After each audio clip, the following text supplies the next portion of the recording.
Мәжіліс депутаты Азат Перуашев бас прокурордан Алматыда анықталған заң бұзушылық бойынша тексеріс өткізуді талап етті. Бұрынғы әкім Бақытжан Сағынтаевтың тұсында ұлттық парктың жері жекеменшікке өтіп кеткен. Ақ жол фракциясының жетекші жер мәселесімен айналысатын танымал заңгер Бақытжан Базарбектің мәлімдемесіне сілтеме жасады. Оған сәйкес Алматы қаласының бұрынғы басшылығы 2021 жылы 15 маусымдағы қаулысымен Медеу мемлекеттік табиғи паркының рекреациялық аумағынан 22 гектар жерді шығарған. Бұл учаске қалың орман өскен Бутаков шатқалында орналасқан. Сонда Медеу табиғи паркының баққандай 20%-ын тұрғын үй қорына аудара салған.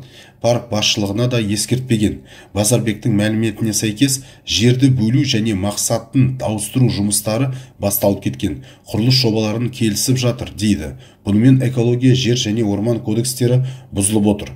Президент Тоқаевтың Іле Алатаудың етегінде құрылыс салуға тыйым салу туралы тапсырмасы да еленбей жатыр, дейді Перуашев.